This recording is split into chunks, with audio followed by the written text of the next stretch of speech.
Yeah, today we're learning a little bit more about the victims. And Yamile, she was from Selma, and she's one of the youngest victims in this senseless shooting in downtown Sacramento.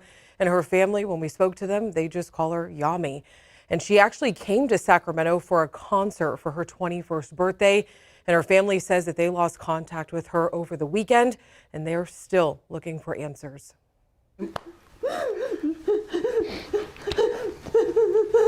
A mother crying out for her daughter tonight. Yamile Martinez-Andrade just turned 21 years old and is one of the 6 victims who died over the weekend in this senseless shooting in downtown Sacramento. We lost communication, last Sunday, and so we kind of had a feeling something was wrong, but we didn't know what. And her friend told us, and when she called us yesterday, that's when I started calling around to the hospitals and places like that, the PD, but I couldn't get no answers from anybody. Till late last night, the coroner finally called me and told me that, yeah, it was her, but, they said that they had identified her. Her stepfather, Frank Gonzalez, says that she was a caring person who loved going to concerts and trying new places to eat and would often plan weekend trips like this one to Sacramento. She was a real loving person. She'd do anything for anybody.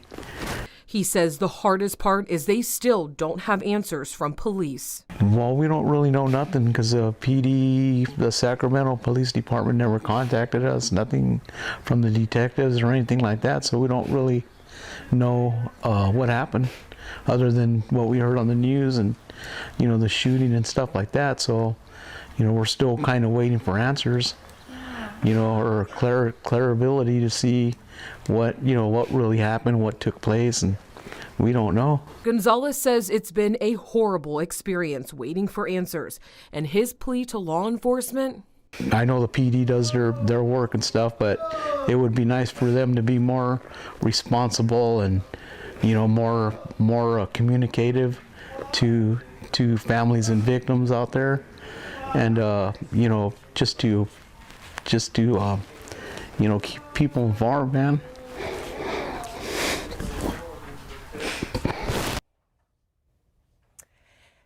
Excuse me. Just because we work in news does not mean that days like this are easy.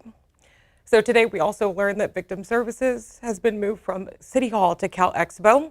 They're helping with families and counseling and other services such as the California Victims Compensation Fund. And they are also offering counseling services to witnesses that were part of this horrific shooting on Sunday. So if you are looking for information and resources, please head to our website, abc10.com. And also, we do want to just take a moment to share again the 6 victims that died, because these are families who are forever have lost their loved ones. So Jontaya Alexander, she was just 21 years old. Melinda Davis, 57. Sergio Harris was 38 years old. Joshua Hoy Lucchesi, 32. Devazia Turner was just 29 years old.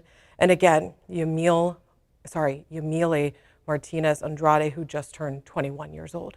My goodness, Alex, our heart just breaks for these families. It is emotional. It's hard to talk about these things when you see just the senseless tragedy that these people are dealing with. Our thoughts, of course, are with all these families during this unspeakable time. I know, Madison, you had a chance to speak to one of her best friends. I did. She reached out to me yesterday on Twitter to ask why we weren't covering her name.